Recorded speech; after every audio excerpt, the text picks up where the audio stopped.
this is like an existential crisis a little bit for product marketers. I think I'm a big, big believer, huge, number one, of features don't win. Like that, you don't want to go into a sales cycle and compete just on features. Hey, we're not willing to show you the product at all, really, outside of our obviously very contained demo instance. And you, to your point, cannot get your hands on it in any capacity. That to me is a red flag in terms of the confidence that you have of the likability, usability, and obviously adoptability of your product. So first tiered, I do somewhere between 3 and 5, and it depends on the company. I think if someone has a really flexible team, they're comfortable with the ambiguity, they flex easy to things, I typically just do a 3-tier. Who it's for. Yep. Why? Why are we doing it? Yeah. What are the resources, aka tiering process, and then what are the outcomes we're looking to drive? Wow!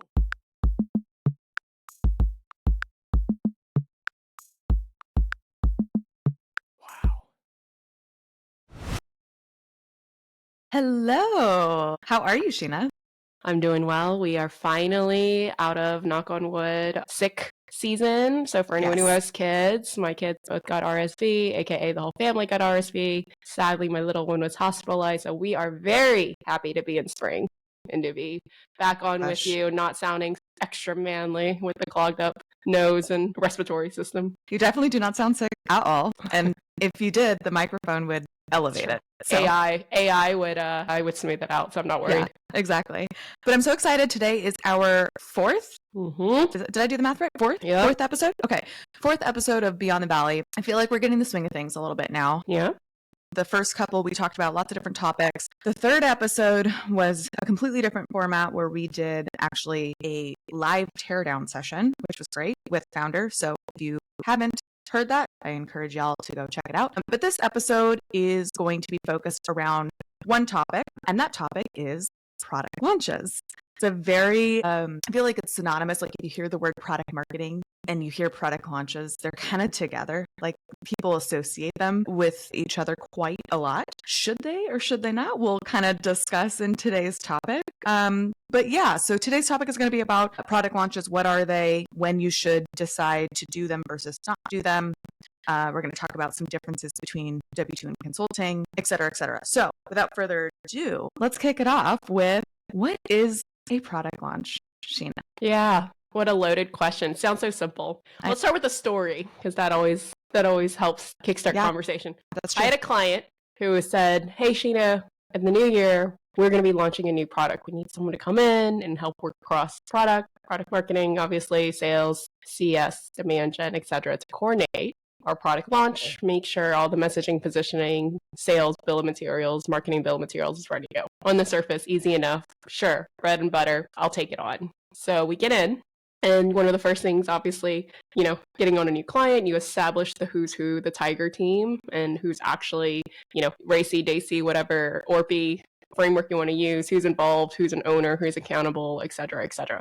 One of the immediate things I realized is this is actually not a product launch. And the reason I say that is because this product that was coming out, I'm going to use product in quotation marks, was a forced upgrade to an existing customer base of a shrinking TAM, for lack of a better term, that would require manual intervention from the CSM team. So maybe a similar analogy would be Office or Windows when they force you to upgrade to the latest version or 2026, whatever, because they stop with the security patches. I think that's actually happening this year with Windows 10. So you're kind of forced, unless you want to be hacked by a foreign nation, to move on to the latest and greatest, right?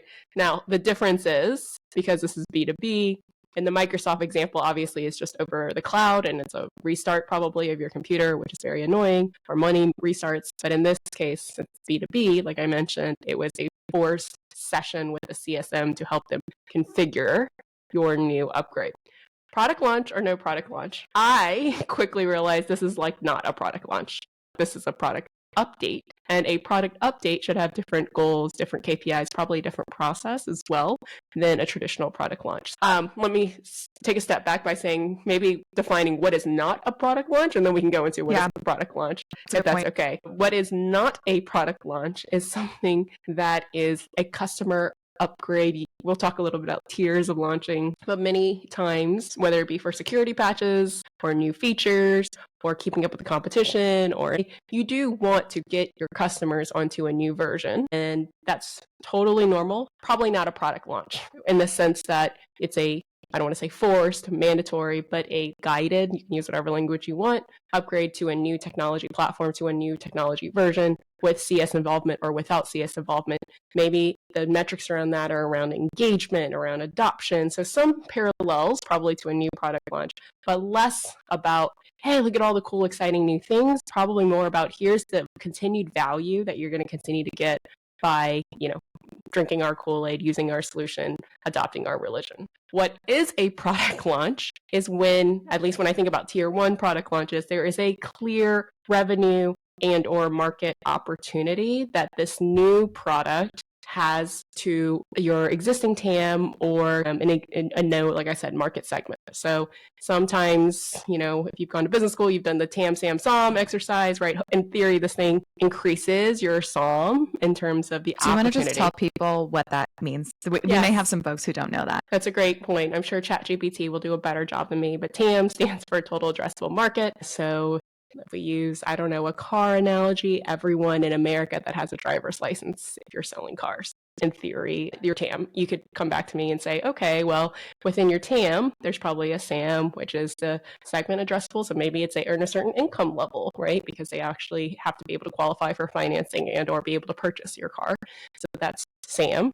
And then SOM, segment opportunity. Market is more about like the specific market within the SAM that you are targeting. So TAM, SAM, SOM. Maybe you're focusing on a race car. So you're really focused on teenagers between the ages of 16 to 25. I know at 25 you're not technically a teenager, but you get where I'm going. If you're looking for a race car, maybe you're looking for males between the age of 40 to 55, whatever, right? So it's really being targeted, similar to ICP, but there's a lot of, anytime you've done a board deck, anytime you put together a product launch, you should probably do some sort of rough TAM, SAM, SOM exercise. It's not going to be perfect, but there's some great resources out there, whether it be the census data, whether it be industry-specific data, Gartner data, Forrester data, where you can at least draw a line in the sand and say, okay, we think I'm making this up, 100 million people, about a third of Americans that have a driver's license. Of those 1/3, half of them have an income level of greater than blank, can afford X, Y, and Z car.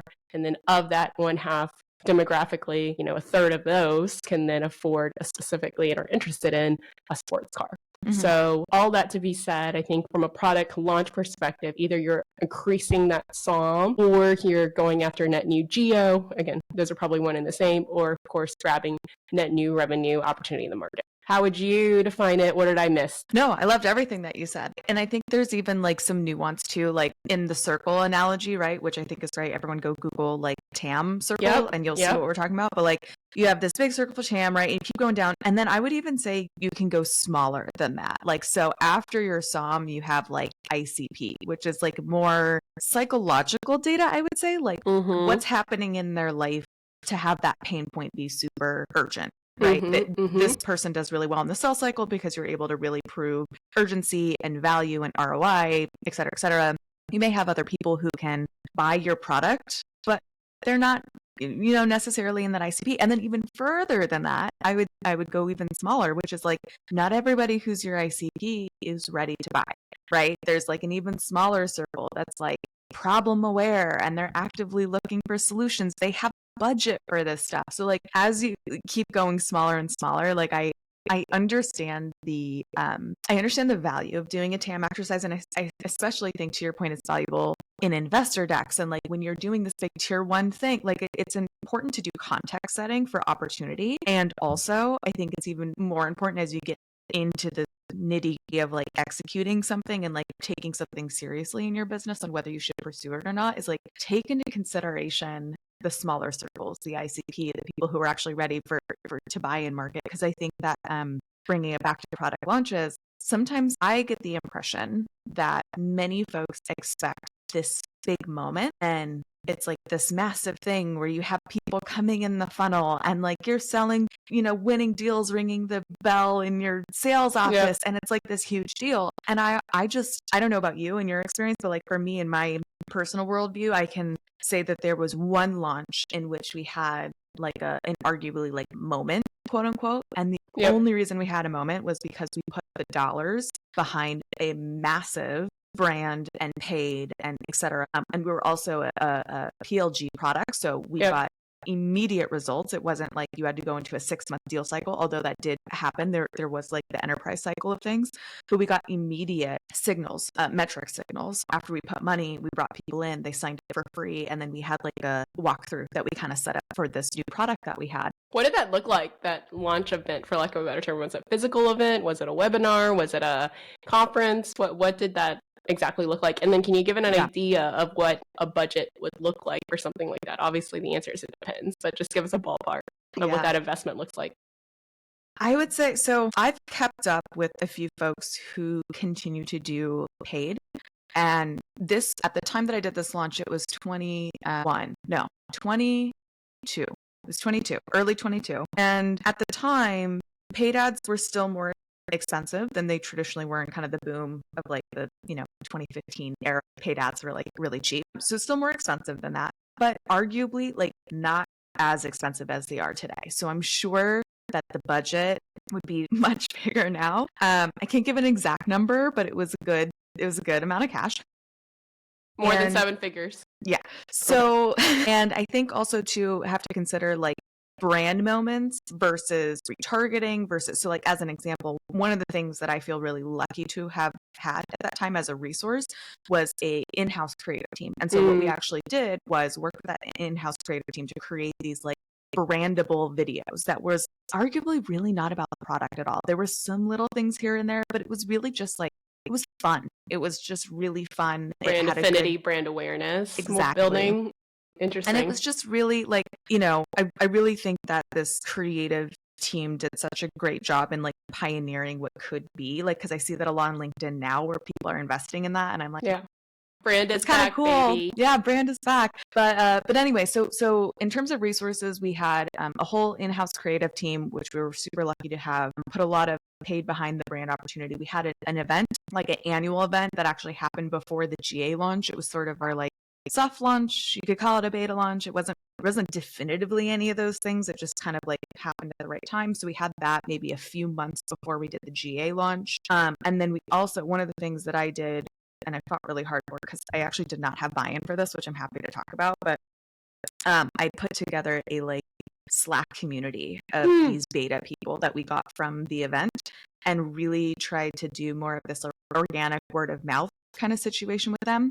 I'm trying to think of other tactics that we used. So tell me about that. How was it? Because I would imagine the pushback would be, we don't want all of our customers together in one Slack channel talking to each other, or maybe it wasn't so what was the pushback maybe, and how did you, to your point, get permission for that? So I'm a big fan of like ask for forgiveness, not permission. And so I kind of did that with this entire launch. Like I was very lucky at this point where I had worked at this company and I knew the people really well and I had the relationships and like the trust from my colleagues. So I didn't feel like that is such a huge part, and which we could talk about, kind of the difference of being a consultant and kind of doing a product launch and the difference there. But I had such a great team who trusted, and we already had a good, working experience together. We had processes completely set up. Like all of these things are foundational to like making it smooth sailing. But with this particular community, I kind of knew, hey, if I go the traditional channels of like approval, and at this time we were probably like a, 700 person company, something like that. So like a decent amount of approvals that would need to happen. And I just was like, I just don't think it's like really worth it. There's going to be a lot of opinions. Like I just want to see how it goes. And I'm happy to like put in a lot of effort myself to like make it happen. So I worked with one other person who was super on board and had some time and passion to like dedicate towards it. So we just was like a bootstrap thing inside of the company where we just like sort of did it. And it's funny because it actually got shut down like I left the company not too long after I did the launch. And so it actually got shut down. I just know from keeping up with people who were in there, it got shut down after the fact, probably because no one was like investing the time in it anymore. It wasn't worth the effort, but it just was a good MVP community. It was super small. We did like user feedback in it, so it really helped the PM that I worked really closely with the team on, and it really changed how we shaped our roadmap. So all around, I think it's just a really great thing to do that honestly doesn't get the time. It's kind of a whole separate rabbit hole we can go down, but I often feel like everything has to have an ROI, like every single thing. And if you can't prove the ROI, sometimes it doesn't get greenlit in a company, even though the ROI is there. It just is sort of the like foundational things. So I just really strongly advocate for, it's easier said than done. It involves more time. It's this time sacrifice, sweat equity you have to put into it. But if you really believe in something, which I did with this product and, the team and all that kind of stuff, and I was really jazzed about it, I just sort of did it, and it paid off, and it helped our roadmap, and it helped our launch. But maybe it's not the best path for everyone.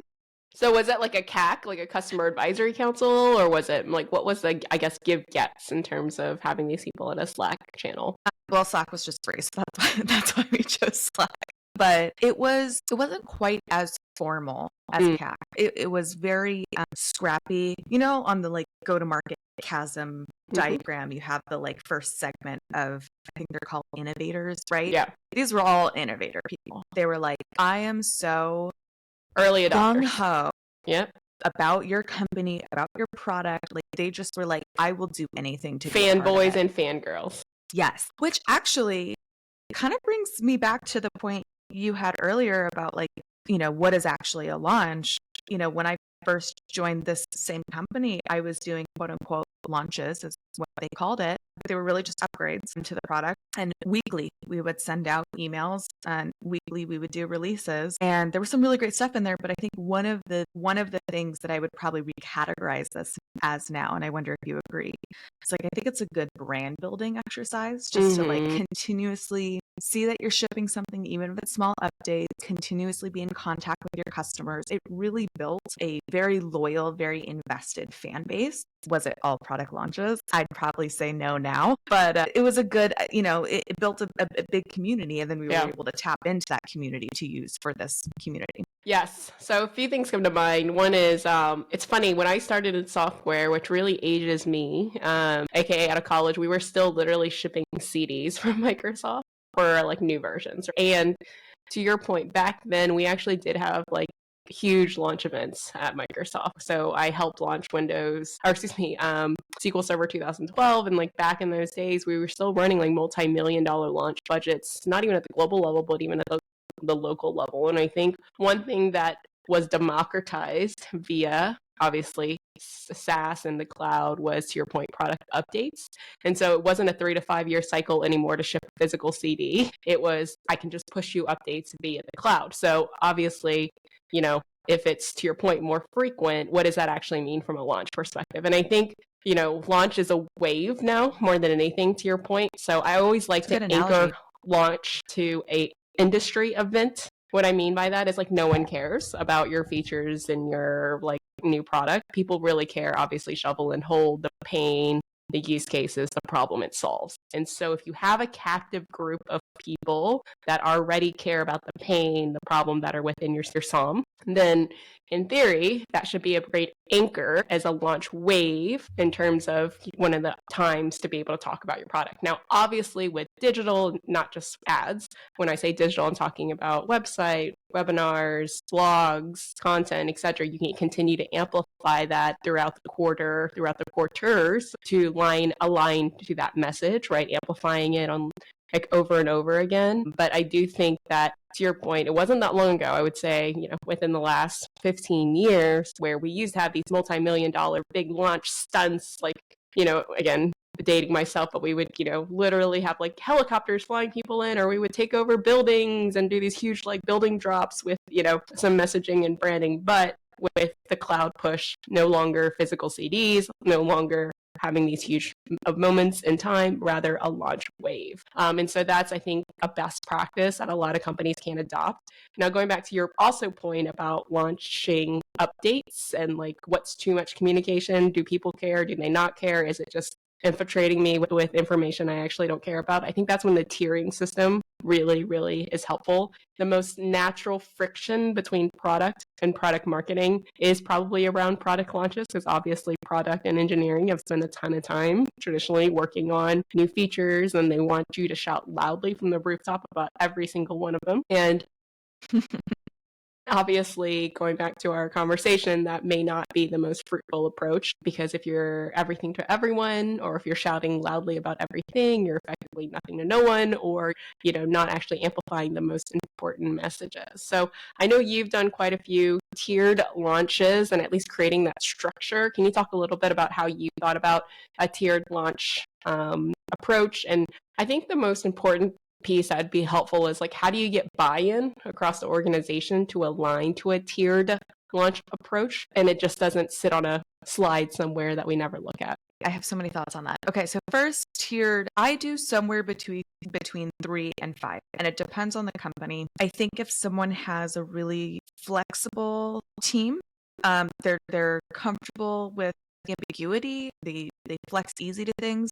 I typically just do a 3-tier structure, because just I adapt to kind of like the team's needs, versus I'll typically do more of like a 5-tier structure if I find that the team likes more of a standard process, and they don't want to like have to really be flexible in the moment and like work through that kind of stuff. So there's pros and cons to each. I think I typically will do like tier 1 is like to your point, TAM. Like, are we entering into a completely new market?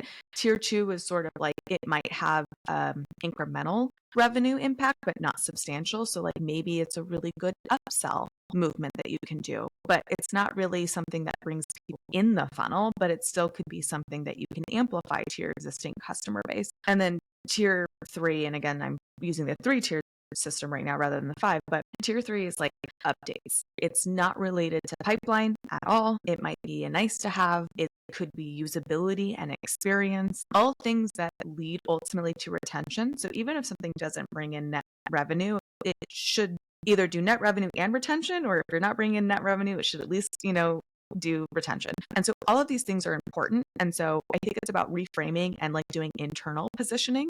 So working with the product team, and if I'm being super honest, it really depends who your product leader is. Like, you either get someone who understands this stuff or you don't. Like, it's kind of willing to learn. Or is willing to learn. That's true. Yeah.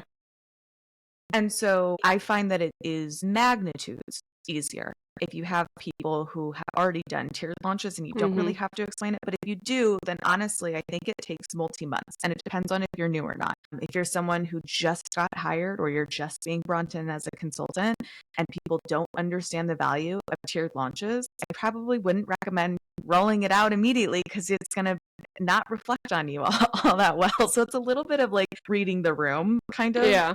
And then like doing your due diligence to build the relationship. And when someone has trust in you and you recommend something, they're more likely to listen, right? So that's kind of like my overall approach, is being able to flex to, the team. Do I already have a relationship and trust? How much do I need to explain? And then let's say I have all of that information, then it's just really about like gathering people together and making sure we're all on the same page.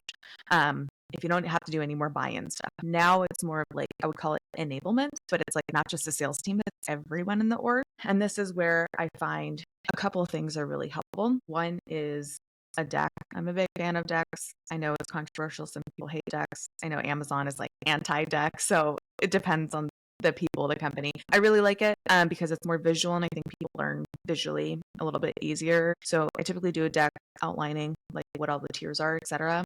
And then I'll do some form of a template for the bomb. If I'm being super honest, I hate bombs. I just do it because they are the accepted thing kind of in the industry. Why do you hate bombs? I just find that it doesn't allow you to be flexible. Like, I think the market is always changing and moving. And I think that in order for you to stand out in the market, you need to be able to be flexible to what the market needs, or maybe like identify what's boring in the market and do something different. So like, can you give me an example? Yeah.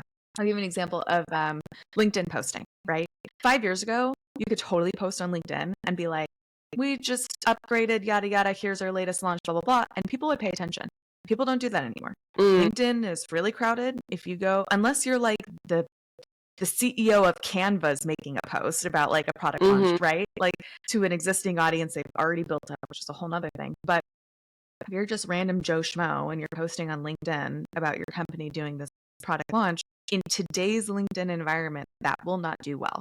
So then is that having the about just bomb- updating your bomb then? Or to your point? It can be.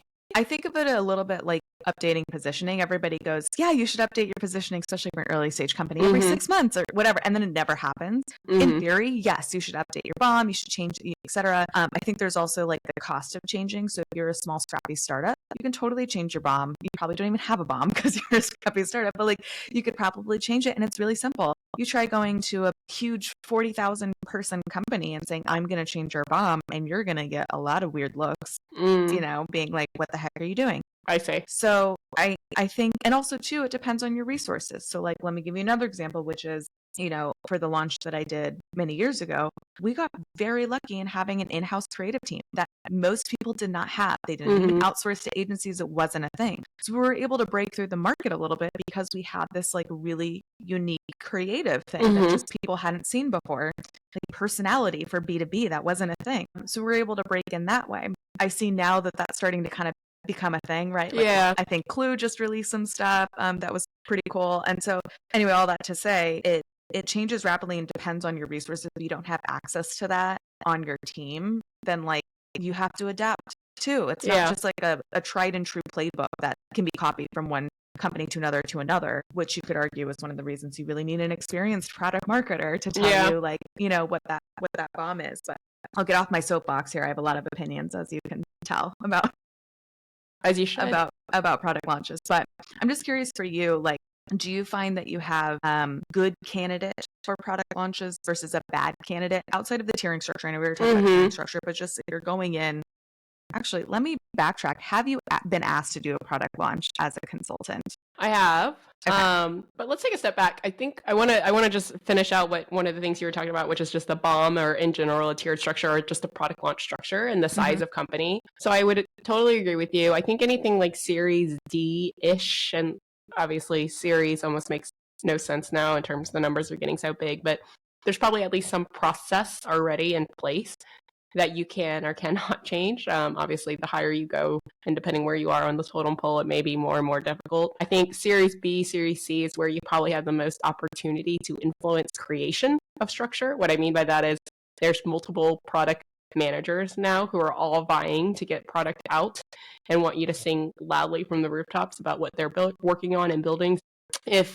Again, one of the things whenever people ask for career advice, I always ask, like, forget the JD. Like, what do you actually want to do? Do you want to build? If you want to build, then that's like Series B to Series C, at least from a product launch perspective of here's how we do it. Here's, to your point, the tiering system. Here's the bill of materials. Here's the activation plan, etc. If you want to learn an existing best practice or optimize, and obviously, like I was saying, Series D plus is probably where you want to land. And to your point, if you just want to get shit out quickly and see what sticks, then probably before B or even A or obviously C, right? There's just, hey, we're just trying to find product market fit right now, and we just want to try to get as many things out as quickly as possible. So there may not even be a formal tiering system in a formal bill of materials. So one of the things that I do want to just bring up is something I always like to implement at companies, whether it be in consultant or even FTE, is a product council. And to your point, in conjunction, ideally, this is with your product leader or the leadership on the product team. And the idea is to do it monthly, if not quarterly.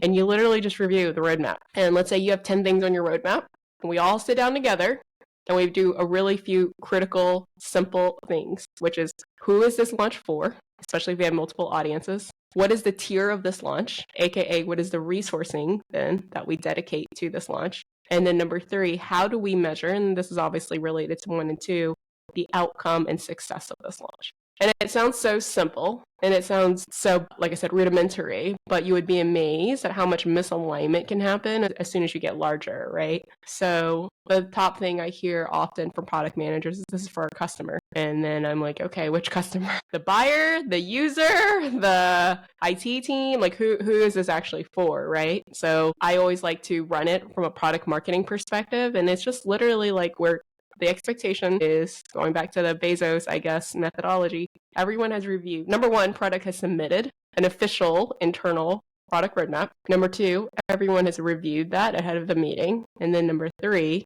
hopefully we're all 80% aligned and we're just spending, the time to debate the 20% that there's some confusion on.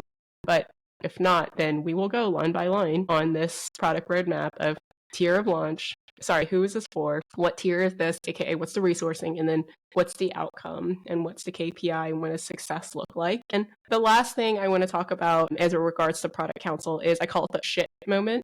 And we've all worked on products like this where product is always optimistic about when a product will go live, right? And so I always like to have a T-minus plan.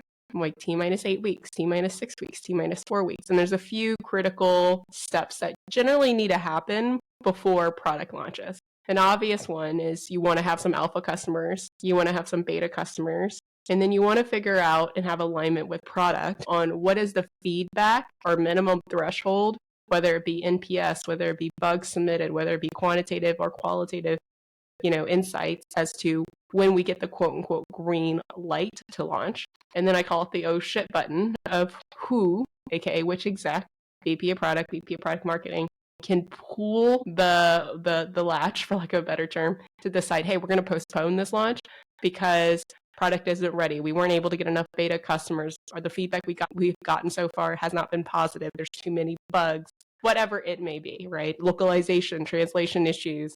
I've seen it all. So that's something else I also like to bring in for product councils, especially for products launching in that quarter, obviously that month, but hopefully that's almost a little bit late of like, okay, T-minus 8 weeks. Do we have all our messaging positioning? T-minus 6 weeks. Do we have our bill of materials created?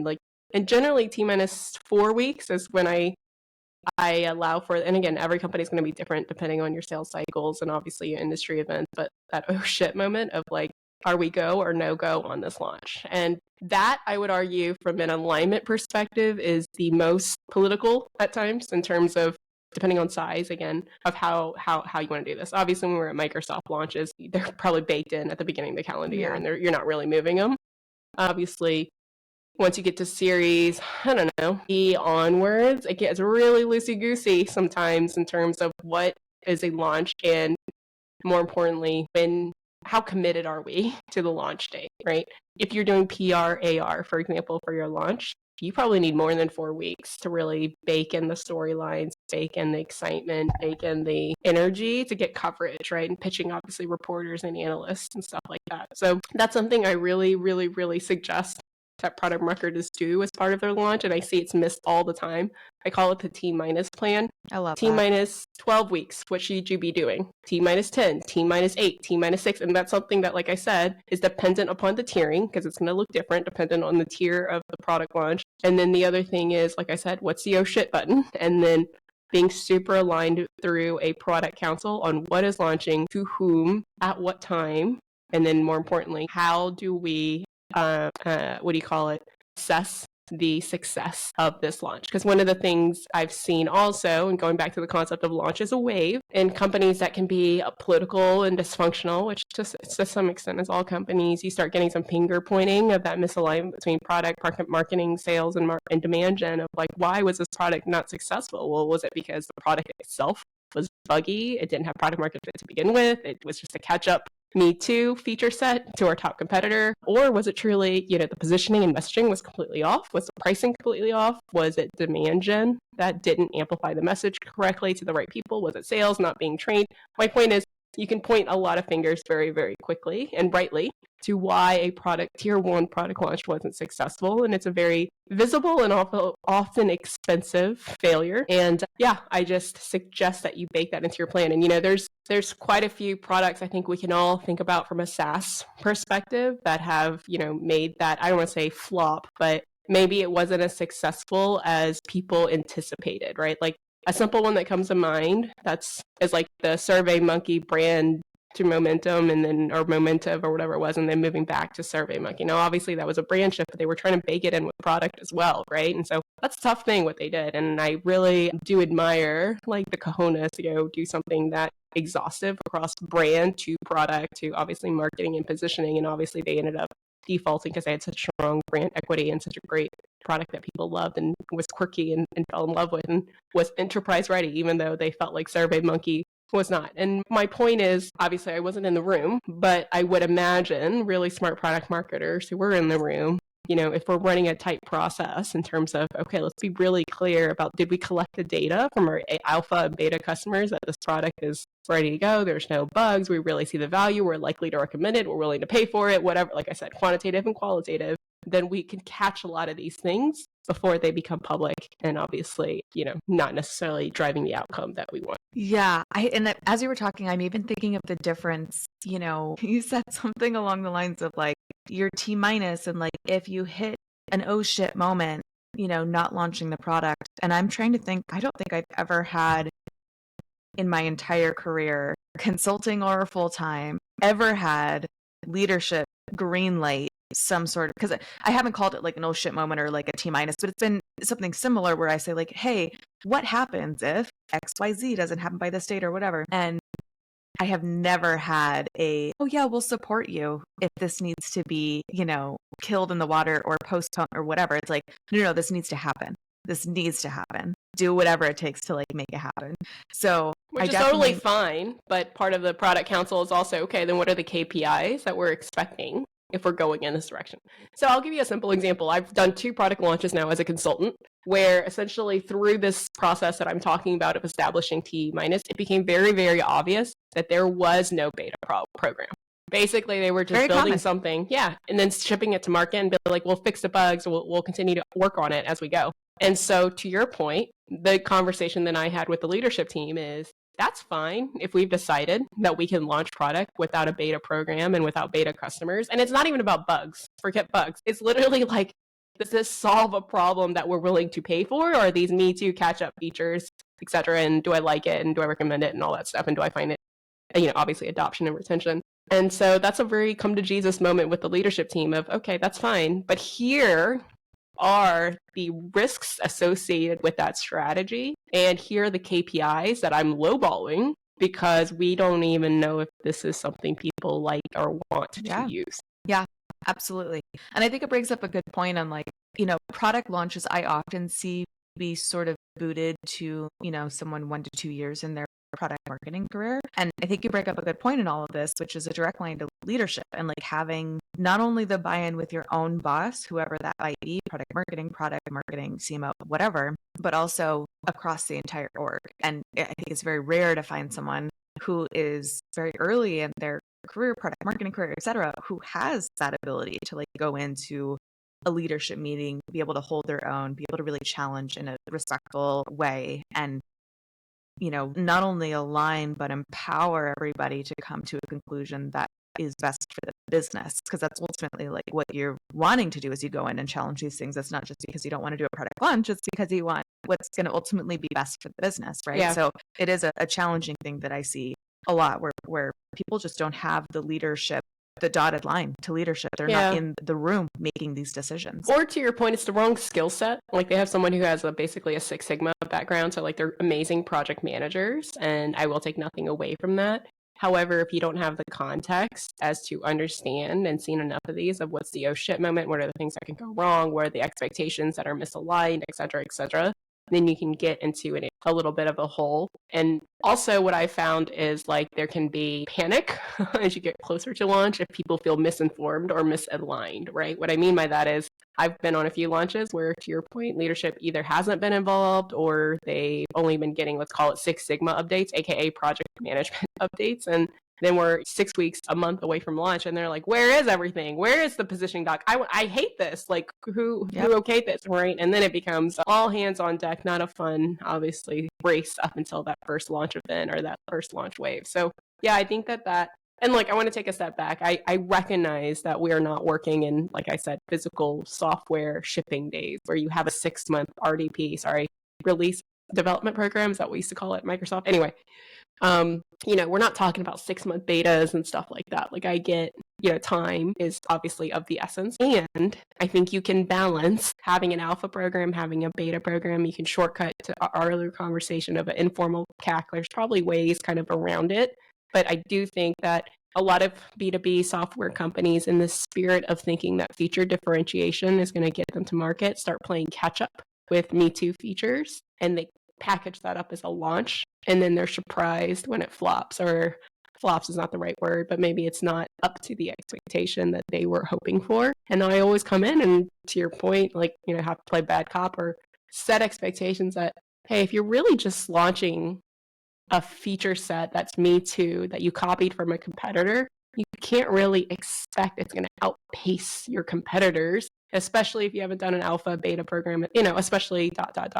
right? So anyway, I always think that the launch itself is not so much in the project management. That is definitely one piece of it, but it's really about the go-to-market strategy of understanding how does this impact marketing, sales, product, services, customer success, and support, obviously, because those are all the things that have to work in conjunction to make that product launch a success. Yeah, and I think this is like an existential crisis a little bit for product marketers. I think I'm a big believer, huge, number one, of features don't win. Like that, you don't want to go into a sales cycle and compete just on features, which is kind of a direct, threat, I feel like, almost to product launches in a way, because it is kind of about a feature, things like that. Is it though? It could be a positioning launch too, right? Well, that's exactly where I was going to go. Yeah. Is I feel like there's this piece that gets missed in a lot of this, and especially with technical founders. This is no bash on technical founders at all, but like the way, understandably, that their brain thinks is very much in terms of functionality and features, and I think sometimes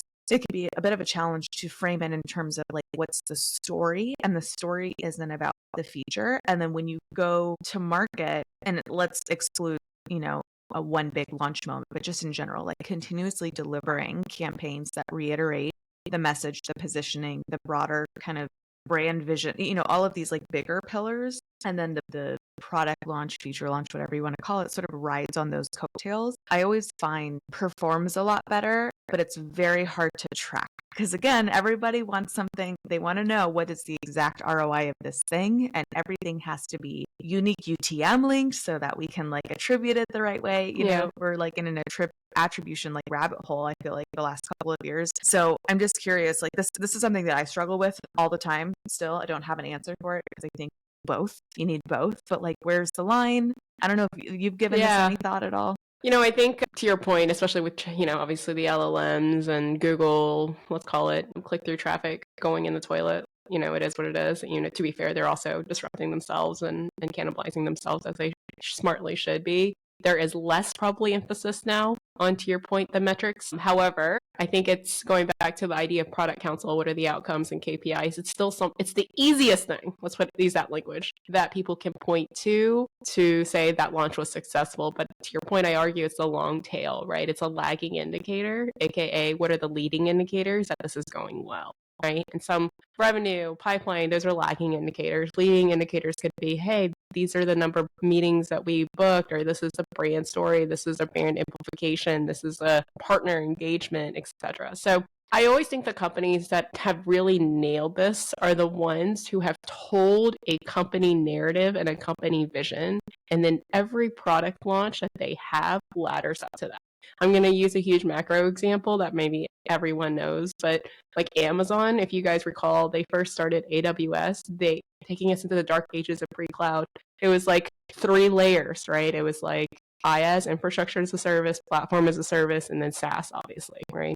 And they really believed that platform as a service was going to be the vision of cloud, and that people wanted to buy compute, and that was going to be, the way that SaaS developed and the cloud transition began. Microsoft, on the other side, they had a different vision, and their company narrative around cloud was IaaS. And the bottom layer was going to be what people wanted to buy, rent, etc., and obviously build Azure towards that. Who was right? Obviously AWS, at least at the beginning. I would argue that Microsoft has really, quote unquote, caught up. But my point is that if you look at AWS and all the releases they had and what they viewed to be the future of cloud was really centered around that platform as a service, and then obviously sprouted all the SaaS companies that you and I are talking about today. Companies who are startups, right? One of the biggest mistakes they make is they're schizophrenic in that company narrative. Today IaaS, tomorrow we're PaaS, tomorrow we're and I get it, because you're trying to test to figure out what's working and what's not. But I will say, and I've talked about this, when I sit down with the founder, the first question I ask them is,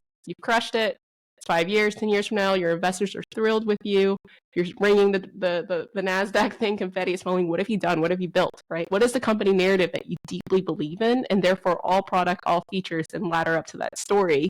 And then to your point, product launch is just an opportunity to deepen that positioning that we've been talking about from the beginning. And when your youth, collective youth, startup company are schizophrenic about your messaging, you can imagine how schizophrenic and the whiplash it gives to obviously customers and partners as well. So I'm not saying you can never change your positioning. Obviously, the market changes. Microsoft's a great example, right? They were wrong and it took them lots of money and time to catch up and to be in the same, let's call it, arena as AWS. And obviously, there's way more dynamics there. I oversimplified it, so I'm sure someone will fact check me and tell me why I'm wrong, but I completely oversimplified it for the sake of the story. But my point is, there is something about having deep conviction about, I deeply believe MarTech is going to look like this. I deeply believe FinTech is going to look like this. I deeply believe digital health, mental health is going to change and look like this in 10 years. And so every single product, every single feature is going to go towards that vision. Will it pivot? Of course, right? Things evolve, things change, laws change, regulations change, competitive dynamics change. But I really strongly, going back to your point about brand and what's measurable and what's not, like to anchor companies and CEOs into what do you genuinely believe about a market, about a space, about a buyer, about a user that, if you want to Peter Thiel it, right, is contrarian or is at least different or is unique. And then therefore help us as product marketers amplify that with the products, with the features that we get out. And to your point, that's not always super measurable. But to me, those are some of the leading indicators of like, are we getting this right? Are people drinking our Kool-Aid and adopting our religion? Yeah. Do you ever come across a company that isn't innovating in any way? Like if they are releasing new features all the time. Yeah, because that's something that I come across as well. And, a lot of people, I think the early days of SaaS, like early 2000s, let's just kind of like ballpark, like the early Salesforce days, right?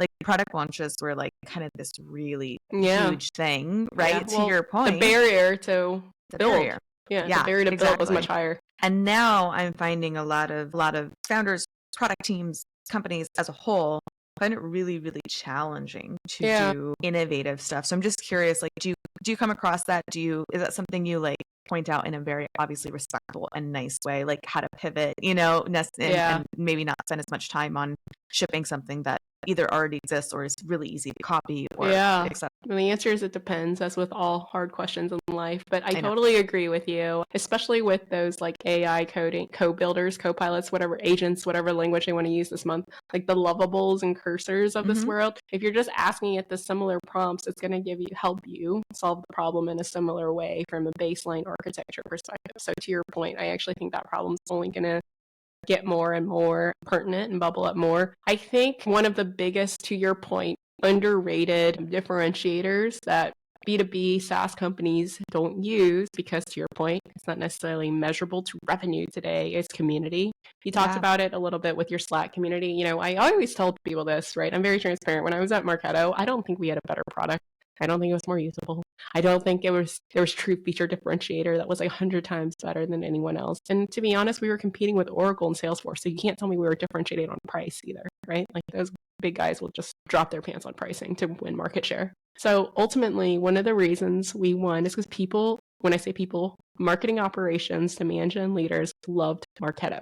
And why? We built this marketing nation, 50,000 marketing strong. You were joining it. We did all these, fear awards and educations and conferences. We had Will Smith, and like, again, like this is a luxury in the sense that our CMO, Sanjay Dalakia, did an amazing job of convincing the board and the CEO, obviously, that like, hey, the strong investment in marketing, 30 to 40% of our company, maybe even more, $1 million plus just on a conference, is going to pay dividends, not immediately in pipeline and stuff like that. And I mean, obviously those are metrics we track, but really winning the hearts and minds. And I think in today's society where we're all kind of burned out a little bit from that COVID virtual world, which is ironic because we're on a podcast, but my point is like people want to get together, right? And you're seeing it in the major cities and people doing. And so my point is, the gongs, I would argue, kind of got that right too. Like people love Gong and you can't tell me that they're featured for 100 times better than anyone else, right? Anyway, so I think that as soon as you can, it doesn't mean if you're a stage, Series A, Series B startup, you need to, build a Marketo-like or Gong-like or trailhead like community, but at start, to your point, doing some of those scrappy things that just show you care and you're not just like this faceless corporation trying to gouge you for money, right? Like I think people want authenticity. You guys on the macro stuff, anti-establishment, all that stuff that's happening in our world today, whatever your beliefs are, and that people just want to be with like-minded people and feel like you care. I think that when we think about product launch, bringing this all back, community is often something that is a nice to have versus need to have as part of a product launch. And I would argue that one of the things you want, relatively early and to bake into, I should say, your product launch plans is some sort of a community. Obviously, that can be beta customers, but it could be also just non-customers of yours that deeply care about the space, that deeply care about the problem, have a self-esteem, and want to be promotional to at least talk about, help your users and buyers be problem aware. It's funny, to your point about LinkedIn, it's kind of a cesspool now. So, I always have to prepare myself when I log in, but you're seeing all this, the worst thing you can do as a founder right now is to start building without talking to people. You should be selling before you buy. And I have my own issues with that, but I do think there is something about getting in front of people and allowing them to connect with one another. And it's not even about connecting with you, it's about connecting with each other. And I think that is a differentiator in a world where product and features, to your point, are no longer differentiators. Mm-hmm. I completely agree with that. And I call it the foundational pillar of product launches. It's sort of like if you had a company tomorrow, just started, let's say you use Lovable to create a product, you launch it, it's an app, you launch it into market. Okay, great. Do a product launch. What's going to happen? Nothing, because you have no one. You have nothing to tell, and unless you're planning on spending a crap ton on paid ads that are probably going to get you a really low CAC or a really high CAC payback, it's not the way to go. Versus something like Apple, you've got so many people who are invested in going to the annual conference, fanboys and fangirls and creating YouTube videos about the latest, you know what I mean? So, and this is in the case of Apple a really long time, but in the case of some startups, you could do this in a shorter time frame too. But always, the marketing department should always be building this community and this world that exists for you and your product and your company and your ethos and what you stand for, etc., so that when you have moments, you can actually do something with them versus just expect the crowd to come when you say, I've got something new, because no one cares. And I argue that's what B2C has done really well, right? With their affiliate programs, with their influencer programs. I got my issues with that too in terms of the inauthenticity. But at least for the brands that do it really well, right? We all know people who are I love Costco, I love REI, I love Nordstrom, whatever it is. And they're not getting paid to tell you that, right? It's because of customer service. It's because of a handwritten note that they got and those are big, obviously multi-billion-dollar brands that I listed off, but I know people in your circle who love these small niche digital e-commerce brands, right? And so my point is, I do think, especially now that development costs are getting down, there's an opportunity to build technology, right, for brands to be a lovable B2B brand. Let's put it that way. I think there's a lot of evil empire-y stuff right now, right? I think the reputation, I should say, of enterprise SaaS playbook is you get a wedge, then you increase your prices, and then you build a platform, and then you get them to your point, adjacent products or services or features and cross-sell and upsell them, and then you go 10% increase every year. And I'm not saying that playbook, it's obviously proven to be a multi-billion-dollar industry. What I'm saying, though, is that things are obviously changing, and that as just like traditional product launches went from physical CDs to these, launch waves and having to tier these launches, similarly, if we think about to your earlier point, should you even launch something that's Me Too? And I'm not saying you shouldn't build Me Too stuff, but should you actually focus on making your stuff more beautiful, making your stuff easier to use, which is a differentiator that I think is often overlooked, investing in really good UI and making, right? It's funny, my husband works for a company called Wiz that just got bought by Google. They're figuring out the details, but it's a $32 billion acquisition, which is actually the biggest cash acquisition of a private market in a long time. And if you look at what Wiz does, they're definitely not first to market. They were built in 2020. So this is not some 10-year company. This is less than 5 years old. They're not Palo Alto Network owned his space, right? And they're eating their lunch. Wiz is eating Palo Alto Network's lunch. And it's not a net new problem. It's not a net new solution. But they just really, really, really, and a lot of obviously these Israeli tech companies are like very B2C and they adopt that usability, that it's just absolutely beautiful. For someone who's not even technical and on the security side and on vulnerability, like I look at it and I'm like, oh my gosh, that's like, I want to use that tool. And it's so underrated. And I think more and more, right?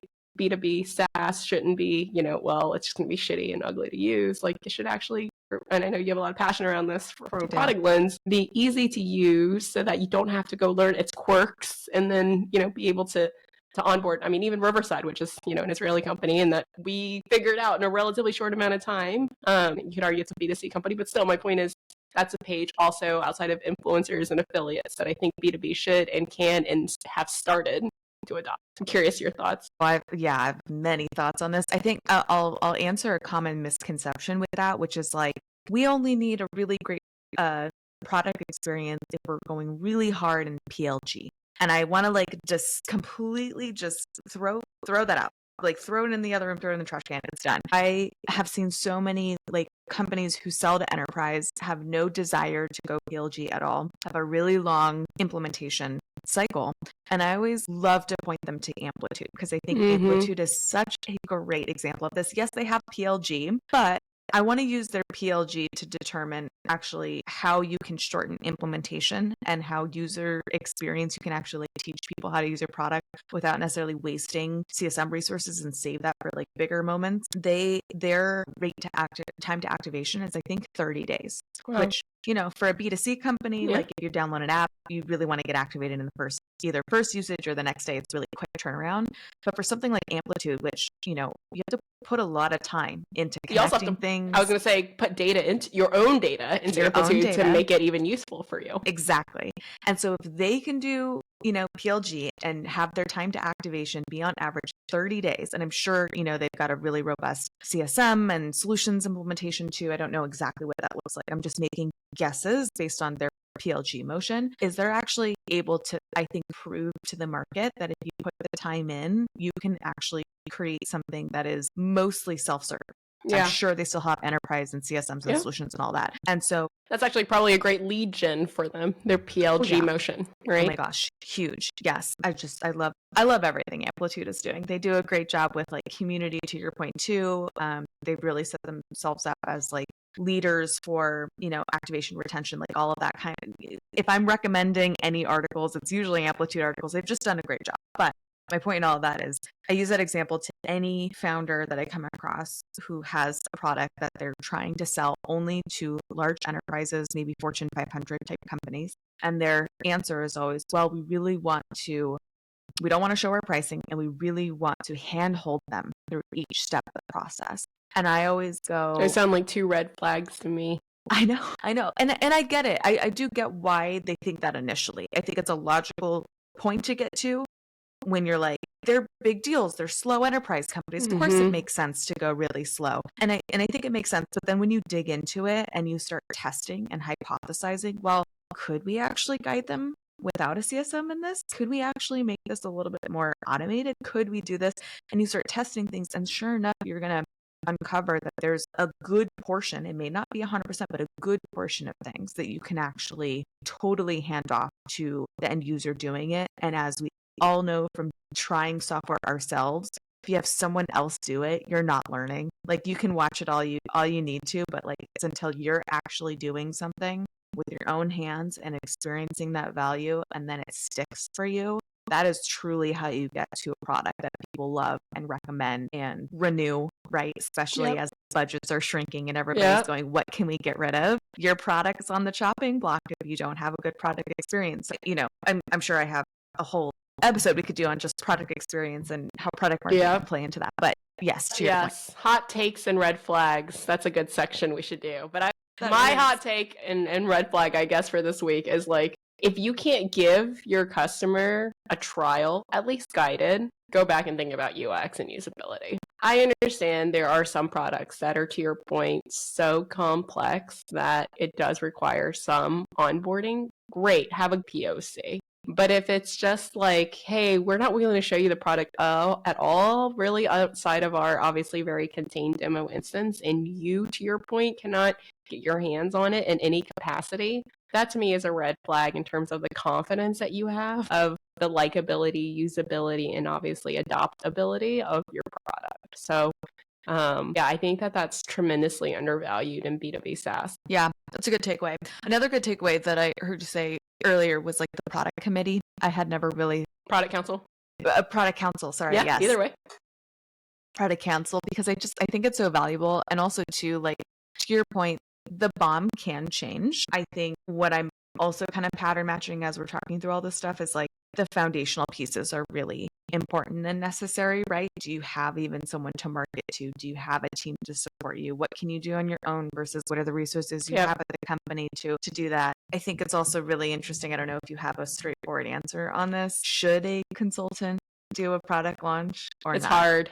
It's so hard. Yeah. I think a lot of it is actually not the work, but as we talked about the politicking of it, right? And the relationshiping and the impact and influence that you have without direct reporting. It can be done. I've done it obviously, but you know, in the examples I just gave, a lot of it is actually like, I don't want to say being the bad guy, but coming in and being like, okay, so this is actually not a tier 1 launch, right? This is literally an upgrade, or okay, that's fine. If you would like to launch this product on this date with no beta program and no feedback, we can, but here are the risks within 90 days. One of them being absolutely nothing will happen. Or even worse, your brand will take a hit, your reputation will get a hit because people will try this because it's been long awaited and it sucks, or they have issues or whatever, right? So yeah, I think product marketers can do this with a consultant. It's funny because, again, I keep referencing my Microsoft days, but I think at those multinationals, this is probably still how it's done. When I say I was a launch lead, we usually hired like a Six Sigma project manager type person to actually work with us to do like the cat herding, cat chasing, this is due, this is not due, right? But we, as you know, the in-house PMM was responsible for all the things that kind of we're talking about. So I want to highlight that because I think those are two separate skill sets that obviously at a smaller company, you don't get the luxury of divorcing, which is okay, but it's just the awareness of that. And also to your point, educating your peers and educating your leadership, right? Because sometimes that's where things really go awry, is when leadership is expecting like, hey, I need a strategy of what this product launch even looks like, and then you're just providing them project management or vice versa. I've really seen some issues there. How about you? Yeah. What's your point of view on W2 versus consulting and product launches? I feel a similar way. I think it's a high risk to do it as a consultant. I think it has a potential to go really well if all the foundational pieces are in, you have buy-in, like there's a lot of like green flags that need to happen in order for you to really be set up for success. One of the pros of a consultant is kind of your point of you can be the bad guy a little bit more as a consultant. When you're a full-time employee, you have a mortgage to pay and you don't want to lose your job. With a consultant, if you come on, let's say you signed a contract for 6 months to do an interim role to launch a product, it's much more, you have a bit more freedom and flexibility in that set time that you signed for to be able to push and challenge in a way that an internal, employee just maybe couldn't do. So there's pros and cons to everything. I would say for me personally, I'm now looking for like, this needs to be here, this needs to be here, this needs to be here in order to like take that on. Yeah. So I think it also depends to your point on like with the CEO, and I guess he or she ultimately has their own framework of what a successful launch looks like. So obviously if they're more of a product driven CEO, it's like, did we launch something that was no bugs, it was beautiful, on time, or maybe not on time, or whatever, right? Versus a sales driven or marketing driven CEO who maybe more focused on the numbers, how much pipeline, how much revenue, how much closed won, how much competitive share did we take?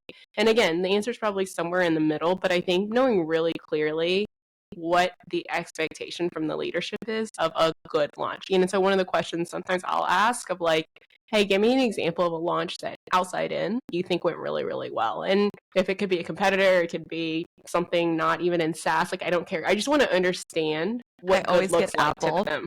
Right? I always get Apple. And I'm like, great. Okay, so number one, you have a literally once in a generation type product leader. Yeah. You get X of millions, if not billions of dollars spent over the years on marketing, right? All the things, right? And I don't even know how many people work in marketing at Apple, probably more than 10 1,000. Anyway, my point is, okay, great. Now we're a 30-person startup. Is that your like realistic expectation? Right? Yep. So Yeah. I totally hear you. But my point is, that's like part of the expectation, like setting process. I think that's also a good question and process to go through with a product leader as well. Yeah. Or like the lead PM. Go ahead. So fire round here as we come to a close. What's a question you recommend, or series of questions if you have multiple, that you recommend a product marketer, whether they be a consultant or full-time person, help them evaluate whether they should join a company to lead a launch? And maybe what's a question that you would ask a founder to help guide them to whether a product launch is right for them?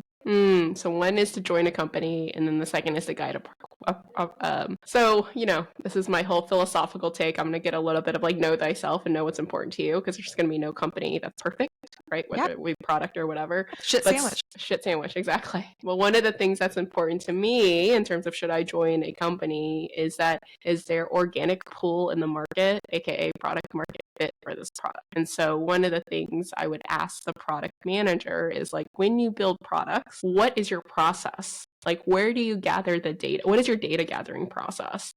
You can have the shittiest leadership. You can have the shittiest operations and the shittiest product in some extent. But if you have product market fit, in some extent, it doesn't even matter, right? Organically, all that stuff will get better just because money's coming in the door. So I really want to understand what that process is that the product manager has. I mean, assuming you've looked at all the numbers, right? Like you understand, is company growing year over year? Are they getting do they actually have a lot of money in the bank? This is assuming a startup, whatever. But like, what is your process for building product? If you're just building shit in like an ivory tower, I'm never going to convince you that that's probably not a great idea. But if you're out in the field and you're like, I run informal CACs, I'm doing quantitative surveys, I'm working with these partners, I'm working, I'm like, okay, you've actually got a pulse on like what the market needs. And more importantly, you can adapt quickly. You're not like, well, I signed up to deliver these 16 things this calendar year, so that's what I'm doing. It's like, we're going to do this. This is the big direction, and we're going to make pivots because of the gathering and the information network. So that would be very important to me, because I don't want to spend my time convincing you that there's a better way to build product, or I don't want to spend my time doing that for you, which is sometimes what happens, which is like product marketing, you go get all this data for me so I can go build. I'm like, no, that's not how this should work. Yeah. But going back to know thyself, figure out what shit sandwich you want to eat. Yeah, that's great. Question for the founder, and then I'll throw it back to you. I've already said it, so it's not going to be life-shattering, but like, what have you built when you've been mega crazy successful? And what are the trade-offs that therefore you're going to make to go and hit that journey? Everybody wants to do everything. Founders are very ambitious. That's why they're a founder. But the ones that are grounded in realism of, to your point, we're not Apple, or to your point, we have limited time, money, budget, resources, and I'm willing to say no to this market to go get this market. And that clarity of vision is very, very, very important to me, because the trap that I see founders fall into is, we could be Gong did it. They did marketing and sales, or Six Sense did it, or blank blank did it. So we could be marketing, sales, and CS. And I'm like, yeah, but like, really, Salesforce is a sales company. Really, Workday is an HR company. Really, Oracle is a like IT or data sysadmin company, right? Like, yes, you can tell me they have adjacencies, and I don't disagree with you.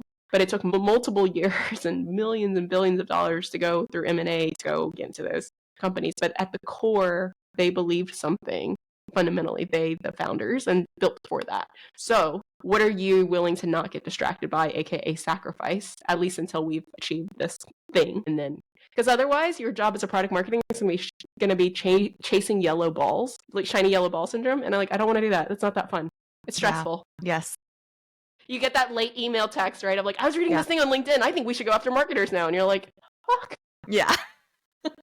I can only imagine how many people are going to be nodding their head is exactly when you say that. I should get it on a t-shirt because it happens all the time. Your answers are so philosophical. Mine are not, but I will give you my answers, which is if you're to someone who's thinking about joining a company, whether it be consulting or full-time, I would probably ask the question of where are you willing to move the line, and where are you not willing to move the line for yourself?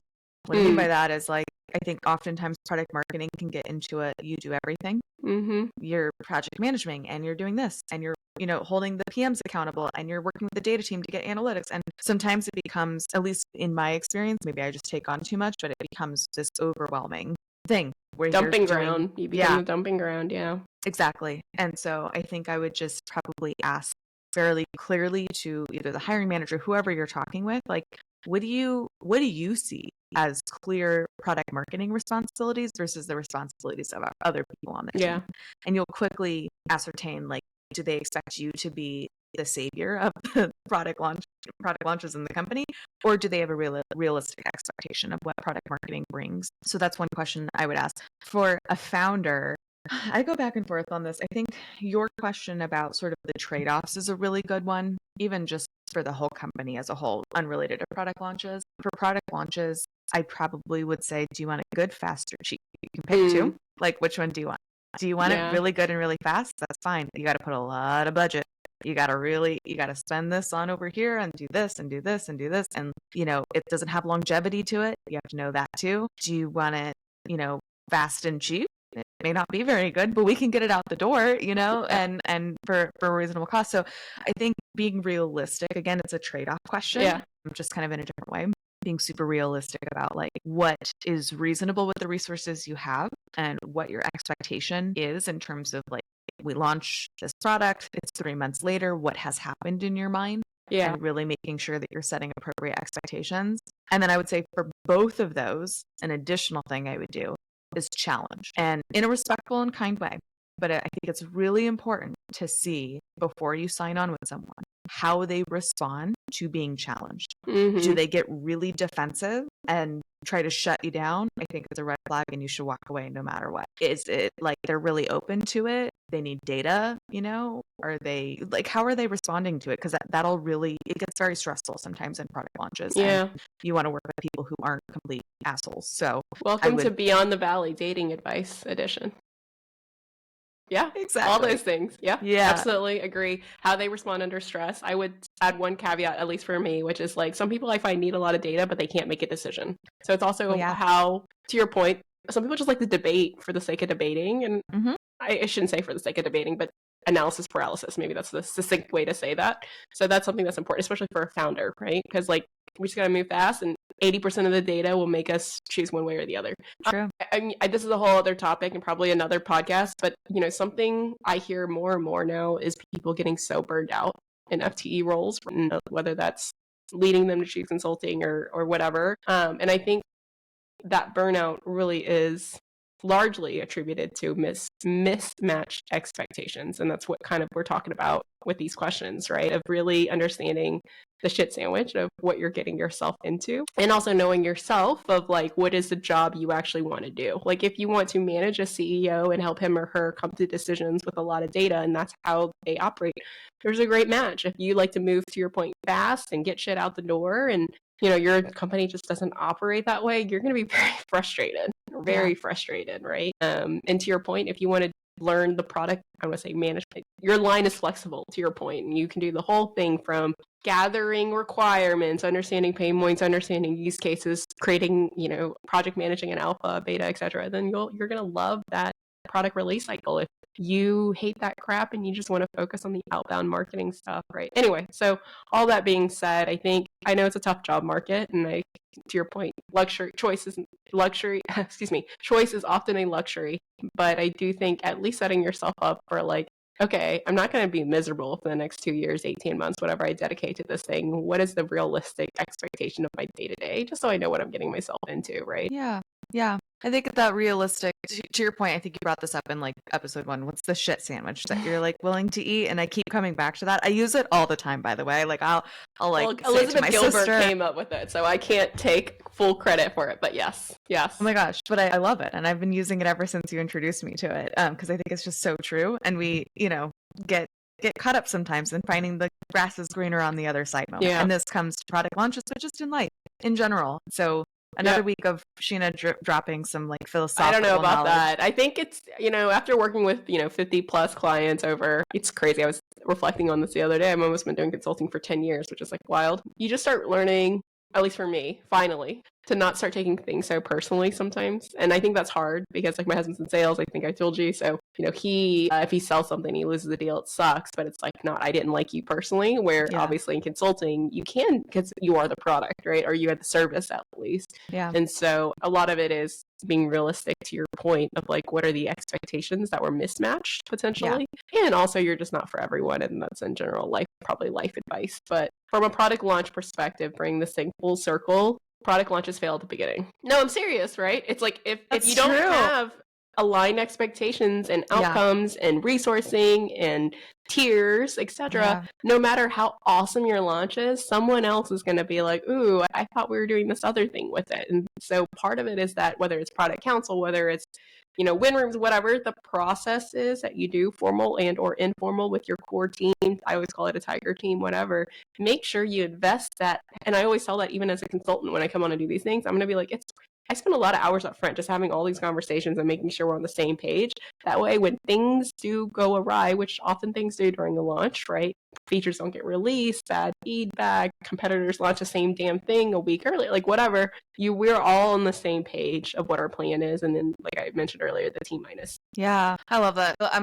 I changed my mind about the earlier thing that I said I was going to get framed on a t-shirt. That's the thing I'm going to get framed on a t-shirt, or what do you call it? Stained or whatever they do for t-shirts. Product launches fail at the beginning. That is so true. The prep usually outweighs everything else. I think it's a great place to end. I'm really just actually very happy we chatted about this particular topic. I feel like we have a lot more we probably could say, but I feel like we got a lot of juice out of what we were chatting about, and hopefully it's valuable to both people who are product marketers themselves or even looking to get into product marketing, as well as for founders listening to this. I think it's a really great way to like set expectations appropriately and hear from a different perspective that maybe if you're a technical founder, maybe you have no experience in, which is totally fine. And it's great to branch out and make sure that you're understanding like the full scope of all the roles that you kind of bring in as you're building a company, which is really important. Any final words for product launches? Oh man, I have so much more I could say, but I guess I can leave with, I've done a lot of product launches in my career, and I will say the best ones have always been when we're super clear on who it's for. Yep. Why are we doing it? Yeah. What are the resources, aka tiering process, and then what are the outcomes we're looking to drive? If you can get that super aligned, top down through your org, you have a good 80% shot at knocking it out of the park. Yes, amen. I wish we had little clappers, like the real-time voice things. I'm going to maybe get one. But anyway, this is Beyond the Valley podcast. We come out every so often. It is not scheduled, but tune in with us. We love to hear from you in terms of topics that you want to learn more about. Feel free to email us, look at the show notes for the email, and let us know in format and all other things. And until next time, thanks for tuning in. Bye-bye.